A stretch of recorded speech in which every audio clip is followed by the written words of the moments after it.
crazy, what you cooking up? On va venir sur ton spot. Si tu parles trop, tu vas dire que c'est ma faute. On s'en bat les couilles des autres. Si tu meurs boy, on va pas pleurer ta mort. Ils sont trop cons eux d'abord. Si t'es un fake, impossible de monter à bord. Et fais attention à ton bord. Elle fait comme des M et dire à ses potes que je la elle me dit à demain, mais demain j'y vais jamais. Tout ce que t'as fait poteau, ben je l'ai déjà fait. On me dit faut que tu nages, tu commences à être âgé. C'est mieux, je suis cool, t'aimerais pas me voir fâché. Caché dans l'ombre, bientôt je monte à FM. Si j'échoue, je sais cache la con sur le trajet. Je crois que je suis content que s'il y a du BF, je porte plus de TN, mais j'ai grâce ta trash.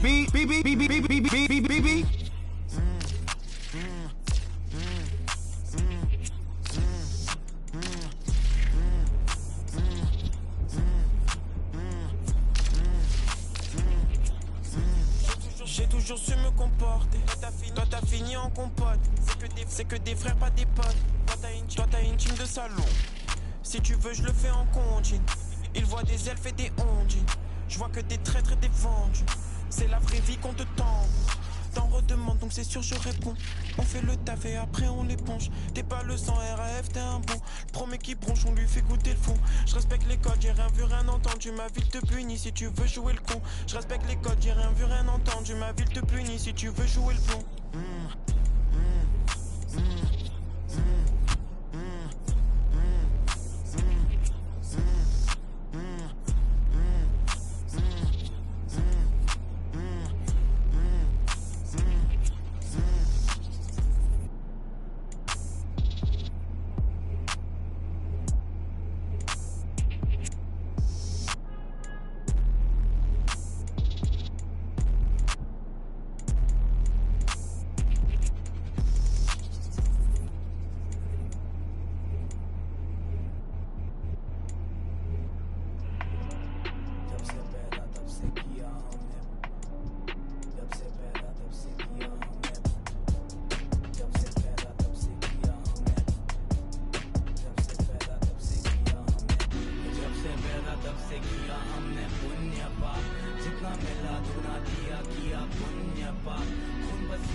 बचीले बेड़ा तेरी आने वाली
お前に話したかわからないが、あれが命なんだよ。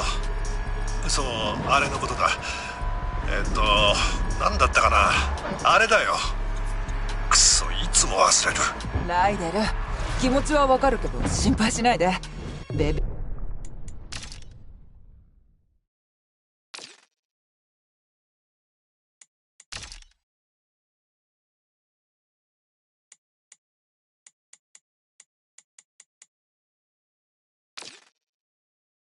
ビーパウダーちゃんと使ってるし大丈夫だよ。応援してるぞ。ありがとうライデル。ああ、スピードだ。スピードが命。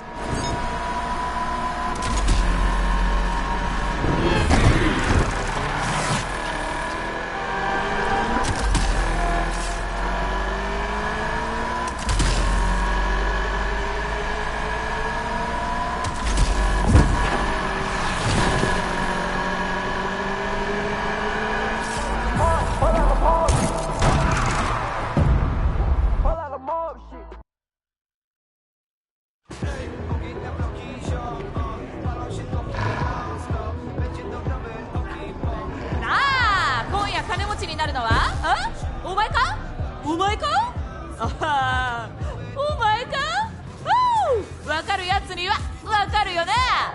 そうだろうよ。アレックは私を外したみたい。あんなに変だった？ああ、うん、そりゃもちろん。大金かけてうちらを止めに来るよ。感じるぞ、サメをサムせ。成功したらどうする？さあね、クルー集めて世界救って、家に帰ってビール開けて家族を語ってバーベキューして変わり映えしない毎日を何度も何度も繰り返す。レイクショアでの流儀を教えてやるよ。一応言っとく。悪かったと思ってるよ。やり直す時間が2年もあったのに何もやらなかった。そう、でもあの車はもらうから、涙ぐらいで許すと思わないでよ。涙だって？ベラベラ喋ってる暇があったらレースの心配してな。ほら静かに静かに静かに。さあいよいよだ。携帯でスタートラインを確認しな。マジな話、サツは今回のこと掴んでて巡回する気だ。だからってやめないよな。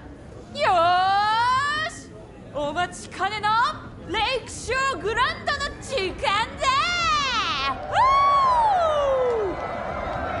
ダッサ。要するにどっちかが勝てばいい。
あれで走って勝てると思う？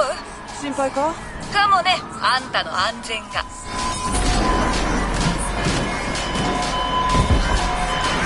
見て大丈夫？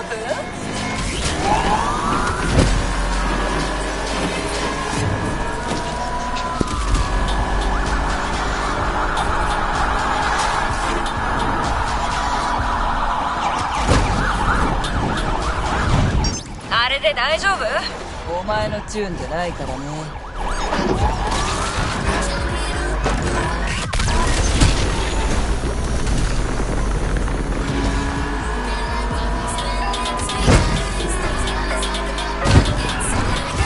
インターセプターが追跡に加わった。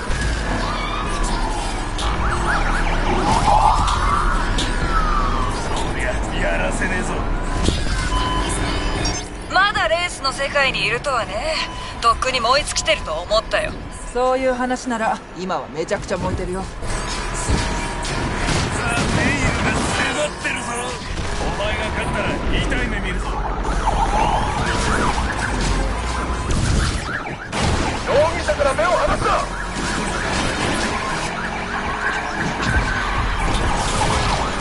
うちのチャンスについて何も言うことないの？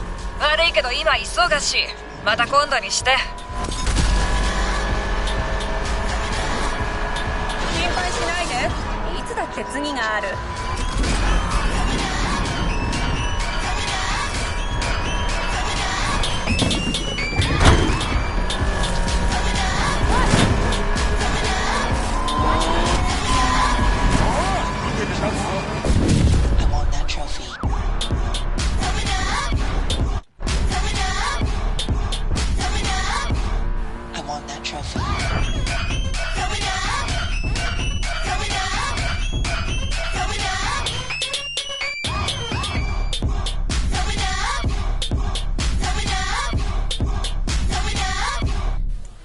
Trophy.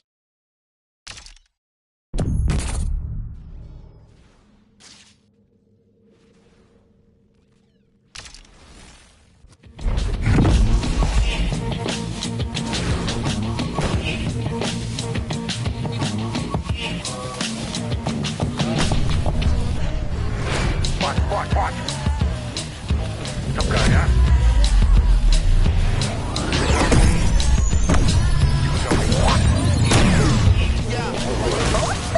ごめんなさい。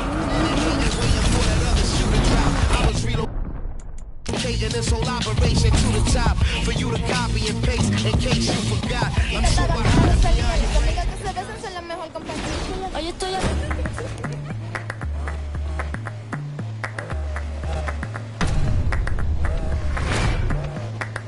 Fuego, estoy Chucky. Dulces deliciosas como una cookie. Ahí estoy a fuego, estoy Chucky. Dulces deliciosas como una cookie.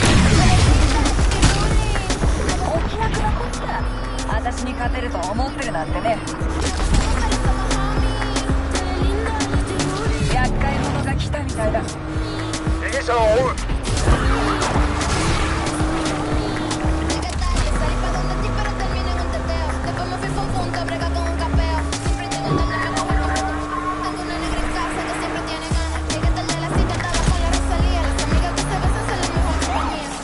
第1ラウンド通過か。意外とやるね。何？事故を期待してたのか？事故らなくても私が勝つさ。仕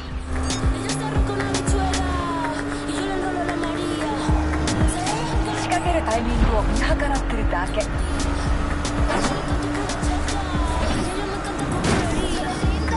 令官、こちら現場に到着。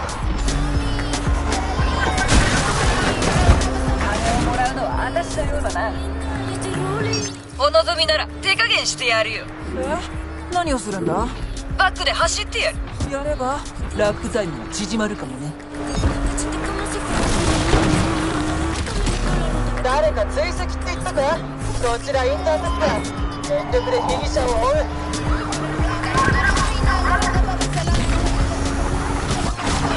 このバカは車にぶつかるのが好きなんだ。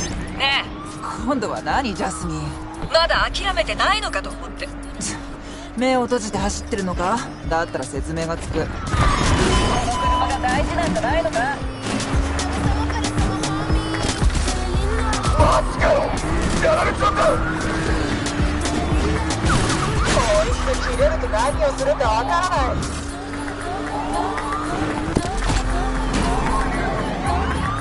車を取られるのが心配なの？集中しないと事故って泣く羽目になるぞ。集中してる。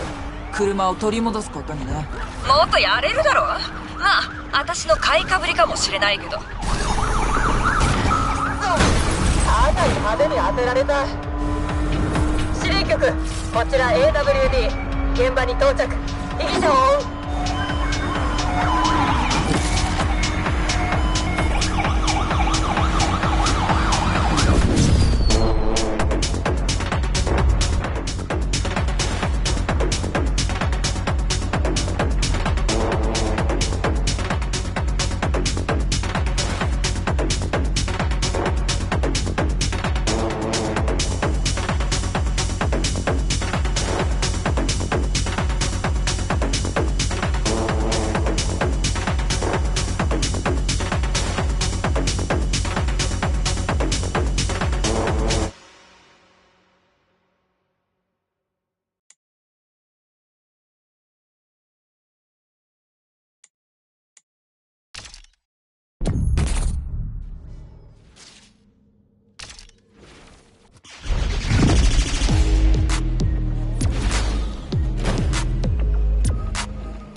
走行中、止めるぞ。インターセプター到着、事態の収拾を図る。あの中、他の車のことを何も考えてない。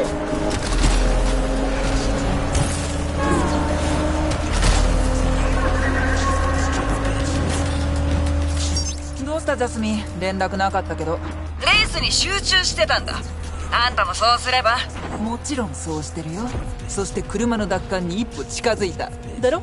今日くらいは冗談を封印して過ごしなよ。やるな。だが俺の方が上だ。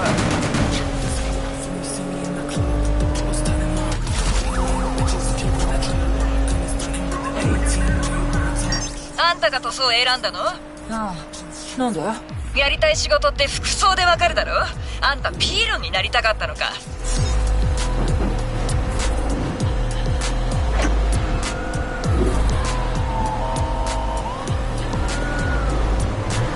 レースに勝つのって楽しいな。ジャスミン、うちが拾う前に詳細を教えてくれ。失敗は嫌いなんだ。本気で勝てると思ってるの？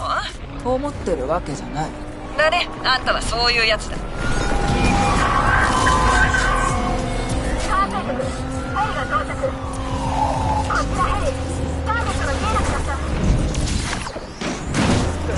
恐れ入るよ。よくここまで来たな。あれ、うちのテクにお手上げか？そのテクってやつを見たかどうかで言えば見せつけられたな。今諦めても恥ずかしくないぞ。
させようとしてるな。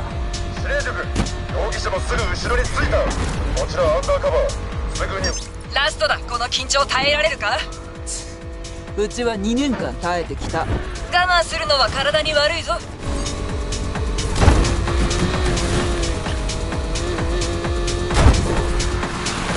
しいレースだな。全ユニット、インターセプターが追跡に加わるぞ。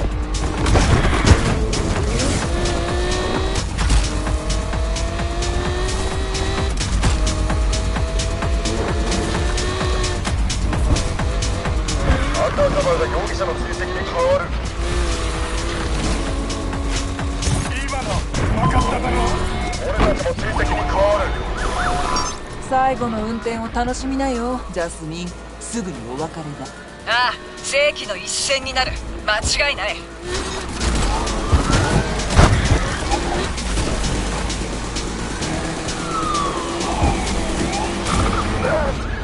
のは痛かったぞ。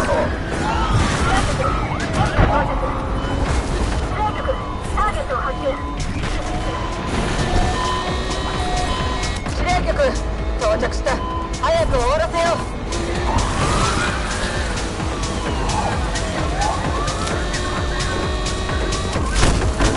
あと少しだ。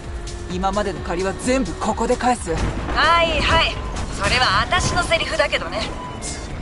口だけは達者だな。インターセプター、行動不能だ。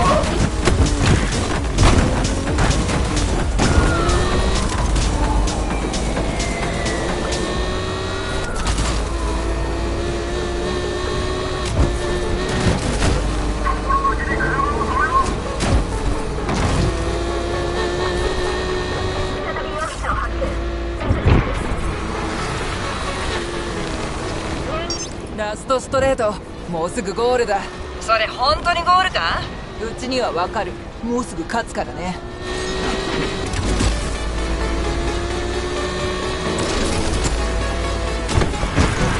大丈夫、俺ならできる。司令局、奴がぶつかってくる。レジに出動。容疑者を追う。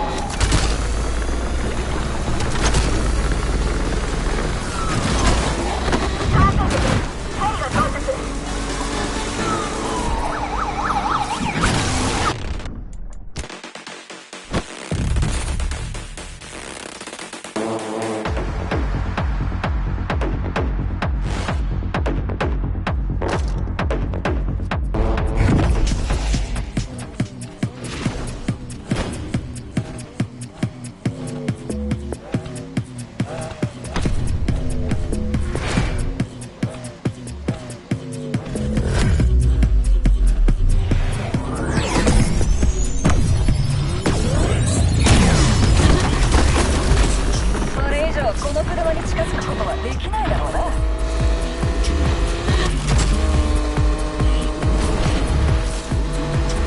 やばくなってきたな。容疑者の追跡を再開する。全ユニット、インターセプターが到着した。インターセプター到着。追跡に加わる。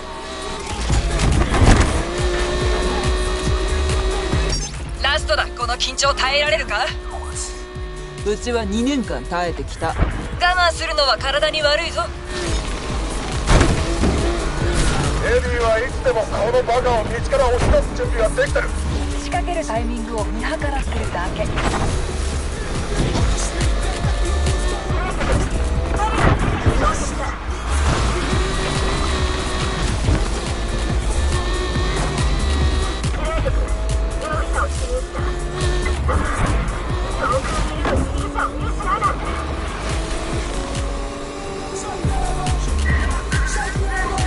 最後の運転を楽しみなよ、ジャスミン。すぐにお別れだ。ああ、世紀の一戦になる。間違いない。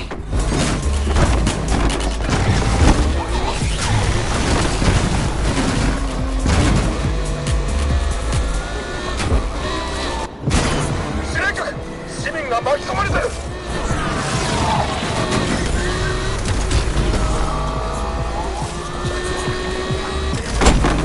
全ユニット、インターセプターが追跡に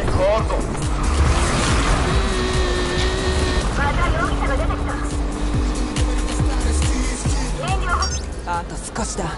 今までの借りは全部ここで返す。はいはい、それは私のセリフだけどね。口だけは達者だな。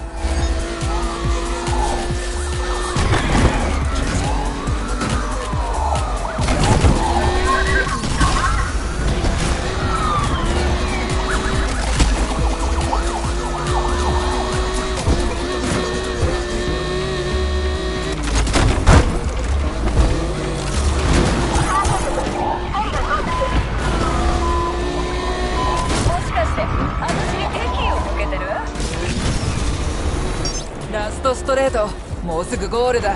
それ本当にゴールか？うちにはわかる。もうすぐ勝つからね。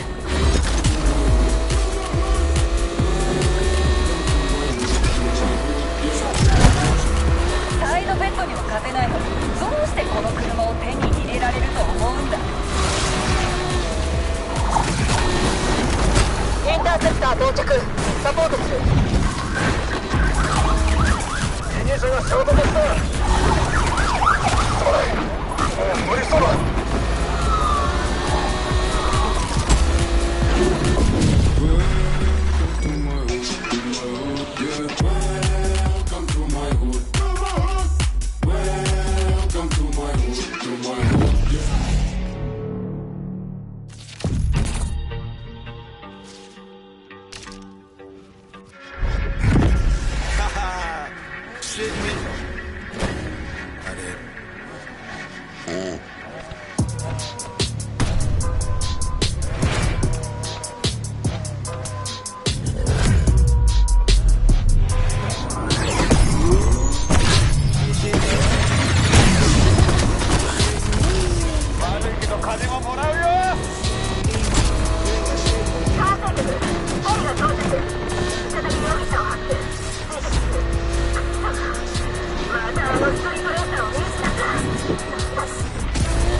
が一番乗りだ。もう安心だ。インターセプターがサポートするぞ。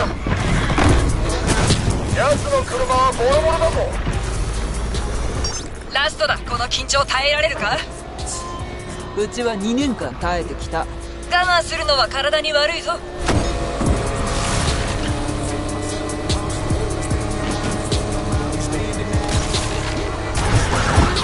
余裕を見せつけてやる。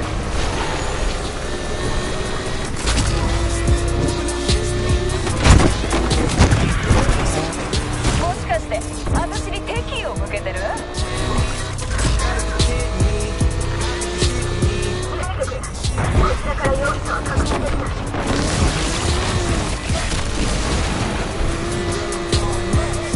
こちらインターセプター。最後の運転を楽しみなよ、ジャスミン。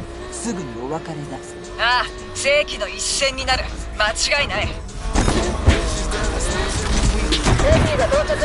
ガムを噛みながら暴れてやる。ガムはないけどな。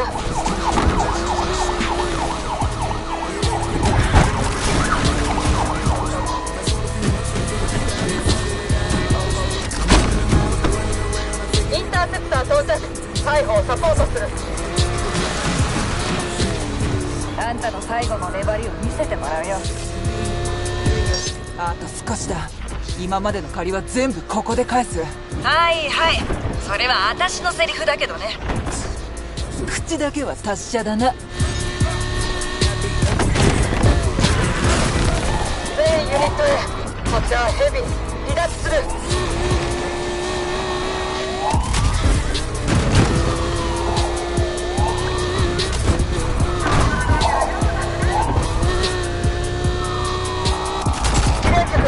例のバカを追跡中だ。ラストストレート、もうすぐゴールだ。それ本当にゴールか？うちにはわかる。もうすぐ勝つからね。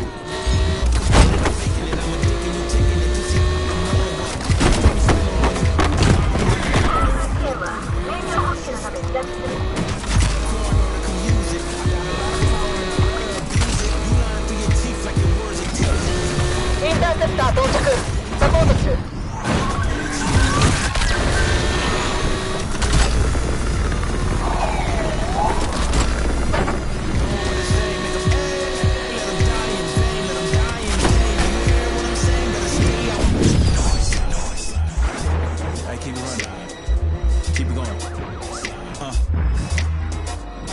Yeah.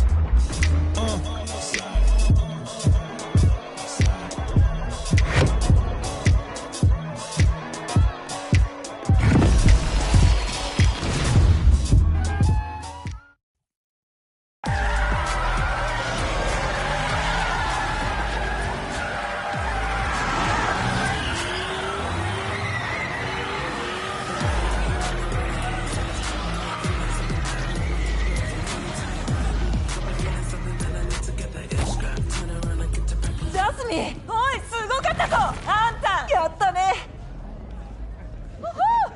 みんなエコひいきが好きだな。そう。それでアレックは？破産したよ、お前のおかげで。そう。なんで喜んでるの？あれ、私がアレックの仲間だと思ってた？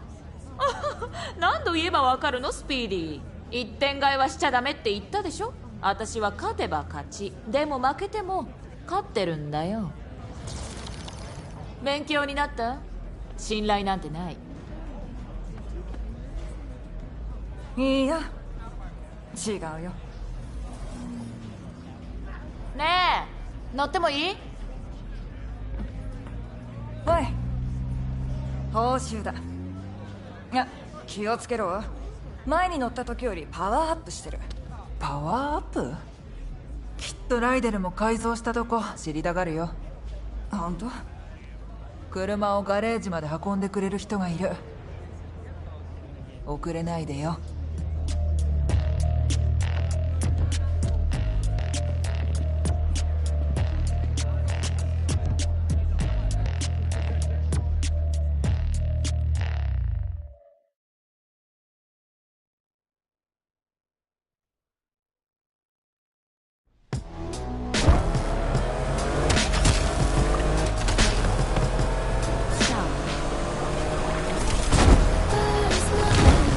ジャスミン、この車キャロライナ・リーパーより強烈だよ。だろ？この車に乗れてたらもっといろいろできただろうな。しょっぱなからクラッシュとか？さっき見たこともう忘れたの？何度かパニックになってただろ。でも負けたのは一人だけだ。返しがきついな。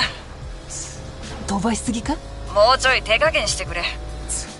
2年も待ったんだぞ。手加減なんてするわけないだろ。スイッチが入ったか。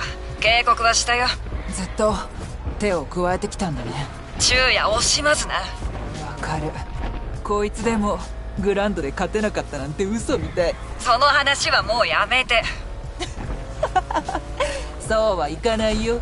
この街には思い出が詰まってる。もううちらの街だよ。見せつけてやったんだ。レースでレイクショアの伝説になった。まだやるべきことはある。トップでいるのは難しい。みんなが引きずり下ろそうとしてくるんだ。本当だよ。この車があれば楽勝。ライデルが見たら喜ぶだろうな。ねえ、私も行って平気？大丈夫だろう。頑固だし。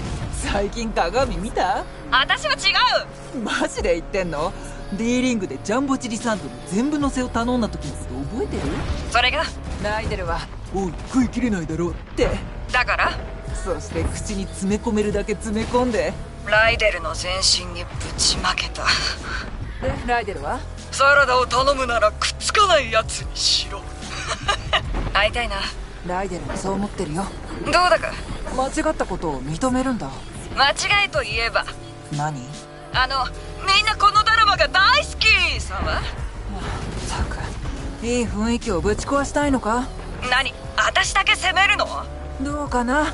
あいつなしじゃグランドは勝てなかった。つまり私の代わりってわけ？テスはジャスミンの代わりじゃない。そもそもテスはスパナとトルクレンチの違いも知らなかった。あいつらしいな。さつまいもとヤムイモの違いは知ってたけどね。違いがあるの？彼女の策略には気づかなかったのか？疑ってはいたけど正直お前に勝つこと以外頭になかった。負けたのは仕方ない。でも賭け勝負が好きなやつは自分勝手なんだよ。かもね。でも誰だってやり直すチャンスをもらう権利はある。自分を変えるチャンスを。ああ、はいはい。皮肉ね。ガレージを見るのが楽しみだな。ライデルがレンチーが見つからなくて言ってたこと思い出してた。先週ライデルがレンチーに話しかけてたよ。なんて言ったの？どうしていつもすぐ見つかるんだ？置いた場所から動いてないなってからかうためにお前が隠したって言っといた。ちょっと気が変わったかも。ジャスミン、またうちの車で逃げるのはやめてよ。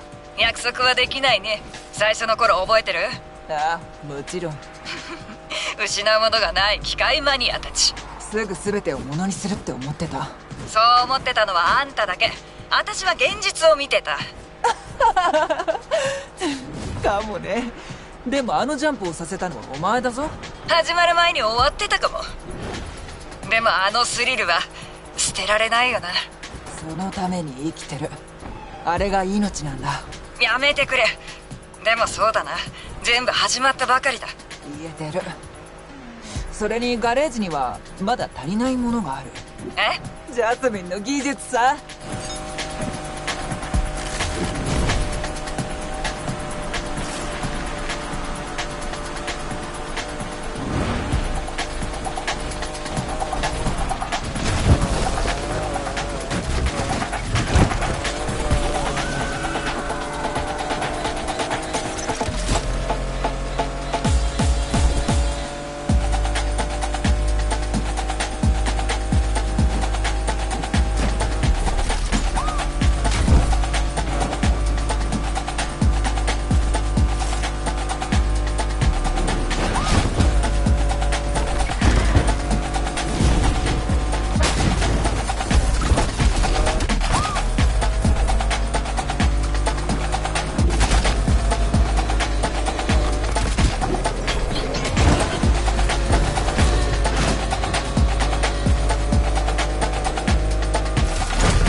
連れ戻したよ。いい音がする。それにいい匂い。ライデル。コンプレッサーがひどい。自分で直そうとしたんだな。言ったろ、今から全部やり直しだ。聞くべきだった。めんどくせえな。で、ハイツの方は？大したことない。ターボ外したの？いつからマニュアルに従うようになった？ま、いつからでもいいだろ。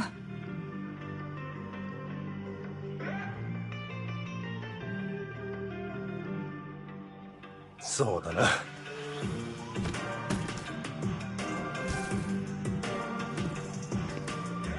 見てないよ、レイクショア。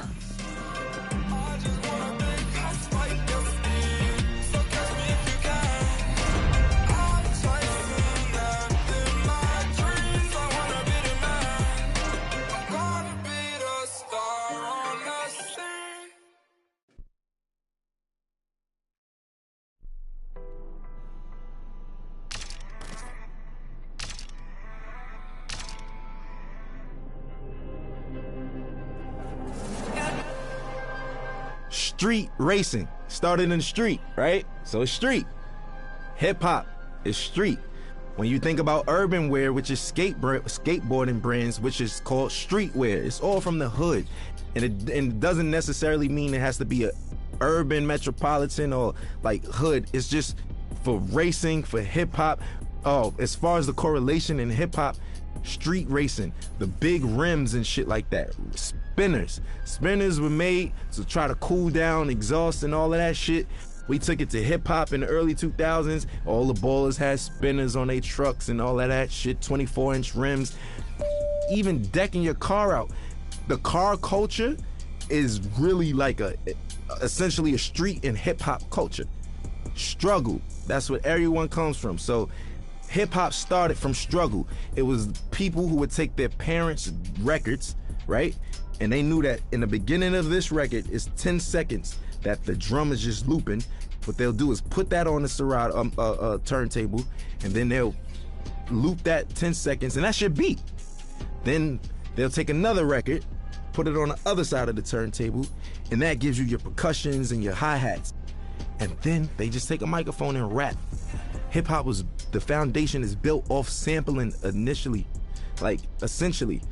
And that's the whole, that's what we do. So I think everything that goes into it, I think the struggle speaks out the best. And we all know that. It's the struggle. Everybody who wasn't like born with a silver spoon in their mouth, even those born with a silver spoon in their mouth, they always feel a need to show that they're worthy, that they need to show their parents, man, I'm not just no hedge fund baby. Like I got this. I know rich billionaire, born billionaire who own multi-million-dollar businesses by themselves, and it's not no Trump thing where the dad gave him only a $10 million loan. Like what the, you know what I'm saying? It's like people who do it themselves. And I think that even if you have a silver spoon, just keep going, because if you stop, bro, you can't afford to stop. No one can afford to stop, because if you stop, it's over. And that's the truth. And for lack of better words, in the most simplest terms, if you stop, it's over. We all share the same thing, which is struggle. And for anybody struggling, I just want some words of encouragement. ASAP, meaning always strive and prosper. It's not what you think. It's not as soon as possible. Well, we took a positive riff on and put a spin on something that meant quickly. But for us, it's everything but fast. It actually has more of a positive perspective. And it was some form of encouragement that promoted prosperity and ambition amongst the young brothers. There's a lot of people where I come from who have a lot of capabilities and different backgrounds, but we never really exercise those tools or anything like that because we so stuck in our situations or trying to live up to a facade that was, you know, put in front of us that we got to live up to and other people's expectations. I think always strive to prosper is just creating your own path for your own destiny, but not going rogue and not giving up. It's always about the encouragement. I think the message for striving is easy. It's because it's so easy to give up. It's so easy to give up. You could give up, you could start doing, you could give up and you could just stay at home, or, you know, give up all aspirations. You could give up on life, you could give up on your friends, yourself, your family. I think prosperity is just what we all want in the long end and what we hope for. And that's what we work towards. Because I think this phrase and this crew is supposed to show you that if you strive, you shall prosper. Everybody has some type of support. So, I mean, I don't think that it's wise to try to take on everything as an individual by yourself, but you don't necessarily need a crew. It just worked out for me. We formed this brotherhood and this brothership because we don't have that where we from. You know, every time there's always an organization of guys from the urban community getting together, we labeled as a gang or some type of terrorist party or something like that. You know, we just wanted to do something positive. We're not saints, but at the same time, we're not cold-blooded sinners, and it's really all about just getting your dreams out there, man. And I think that I'm an advocate for that. You know, I advocate for that. I think I'm a catalyst for change. I think I'm a catalyst for, you know, striving and prospering and doing it how you want to do it your way, because everything about me is unorthodox, man. My style, the way I talk and everything, but I mean, it works. And I just want to encourage people to be them, whatever that may mean. And whatever your goal is set to be, to try to accomplish that. That's the purpose of it. And I think that's the pursuit of happiness in life. People don't get to know that I'm human just like them. I go through struggles just like them. I go through frustrations and everything. As far as my accolades and accomplishments go, it wasn't easy, you know, and like I said, I'm just as normal as everyone else when it comes to that matter. People just assume once you're on superstardom that you kind of don't bleed or, you know, or shit or sleep or anything. But for me, it's more so just making it, just showing people that we're all relatable in the same sense, that we all are the same in the same sense, because I deal with everyday struggles just like anybody else. Most of the time, a common person only correlates struggle to economic problems or, you know, financial problems, but everybody has problems regardless if it's economical or not. So what would you do if you had the mindset that you have now and the knowledge that you've gained throughout the years, and you could kind of like teleport back to your old self back in, you know, 2007 and whatnot? I wouldn't change anything. I think that those struggles is what got me here in the first place, right? And I don't think that my destiny was written in another way. So I kind of feel like the purpose of everything happening is meant to happen in that sense. As far as the keys to the game, and what I will say is that every game, every category, every margin changes. Everything. Some things change back to its original state, and some things change in hybrid to a whole nother state. Or, you know, the evolution keeps going with everything. Some things are in style in the 60s and it comes back in style in the early 2000s, and so, you know, so on and so forth. The game always changes. I think the best thing to do is just try to adapt with that, but still being yourself, you know, because there comes a time and place where I don't think a lot of people, you know, they forgot what it is to be an entertainer for the most part. Nowadays, being an entertainer is more so being a clout chaser, or being somebody, for, you know, lack of better words, somebody that's always in the public eye for no good reasons, for all the wrong things, you know, for all the wrong reasons. And staying true to it. For instance, I'll give you an example of what I mean by that, because that was a vague statement. Nowadays, TikTok is what every artist has to appeal to. Rapper, singer, pop artist. You have to go viral with TikTok. There's artists that don't even have a platform on TikTok, and they're big, you know, such as myself. I'm barely on it. I check it out to, you know, for entertainment purposes like everyone else, but I don't really utilize it for my career as I should be. Now, I'm not opposed to it, but people's music is changing nowadays, and it's more appealing to the algorithm of TikTok. So will it grasp your attention in the first 15 seconds, or would you swipe past it? Will it do this? Will it?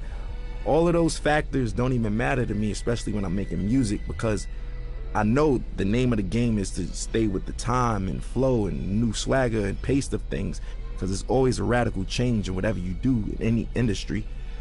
But I'm gonna stay true to myself, because once all of the 6ix9ine and the clout chasing stuff is all said and done, and you know, those guys can't do shows and this and that and this and that, it's the legacy artists who are there, who knows the difference between changing time and adaptation.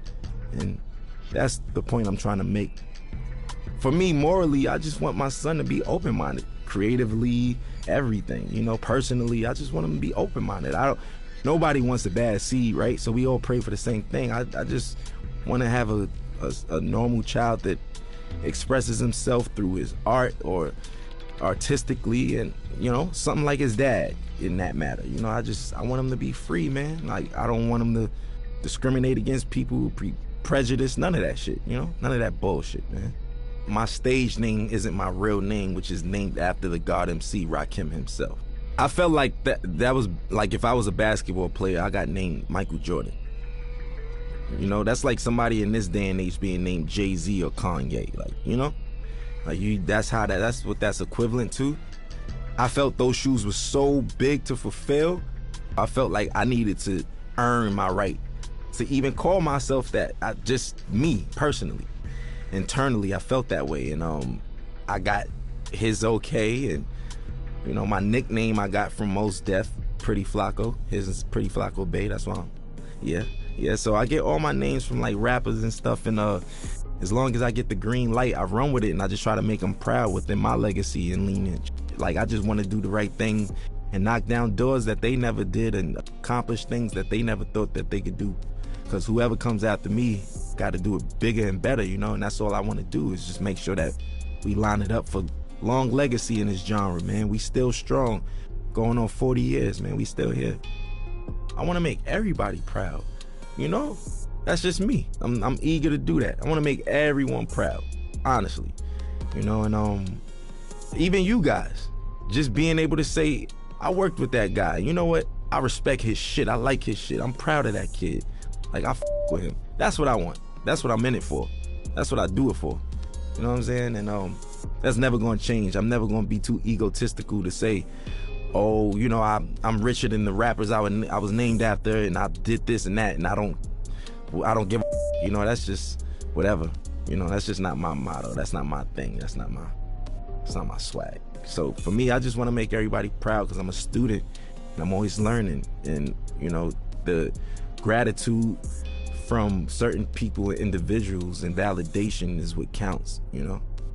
I grew up in a household of 4 siblings, but in general, there's 14 of us. And yeah, man, it's a lot of us, a lot of responsibilities. I'm the oldest, yeah, I'm the oldest from my pop's side, so my pops passed away, and here I am with my brothers, and I'm like a dad figure in that sense. So that's why I was like, I kind of been a dad for a while now, technically, you know.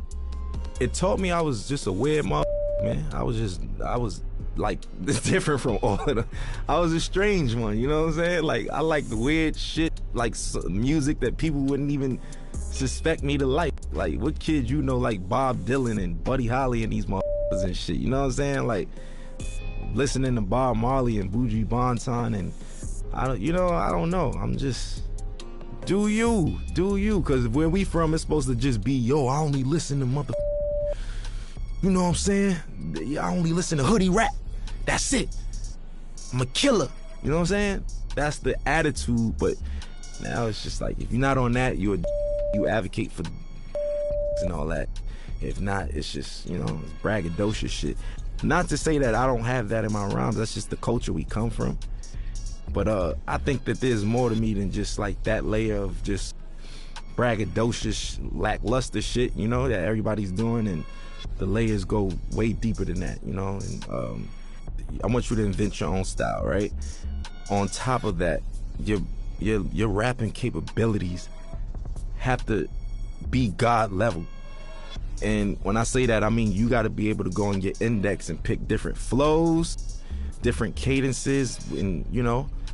Also, I think what makes you a really, really, really dope MC today is when so many people from different backgrounds with you and can relate to you or listen to you, you know. And it's just like so many people speak to one demographic or target one.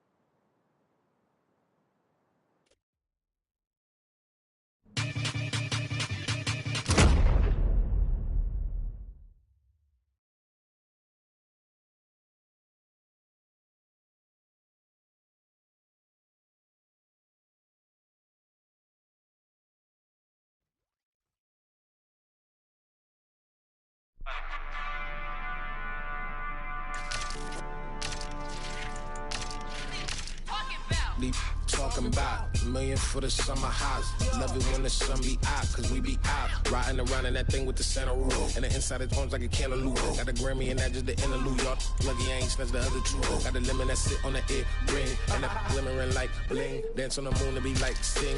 So far, so far, so far, so far. Damn, bro, that neck on land. Move the pinks and blues, the yellow hue that like rainbow is big. Big money, big cars, big jewels, big y'all, big talk. These talking about big dreaming, big business, big risking, big winning, big living, big. That's whatever. Big money, big cars, big jewels, big y'all, big talk. These talking about big dreaming, big business, big risk, big winning, big living, big. That's whatever. It's Mr. Maxo Biggie Papa. Who you know that do it better? I'm the trap Barack Obama. Betty Crocker used to pedal. Remixing Buddy Love Nutty Professor with Gazelda. Pockets Kim and Nicky Parker. I make more money than Professor. I'm getting cake, 8-figure, no more Section 8. Mama out the hood, we ain't good, we doing great. Big mansion, new estate, friendly neighbors, pearly gates. Sipping on the Palmers with my mama, chilling by the lake. Broke. Love that hate, can't pay his rent, he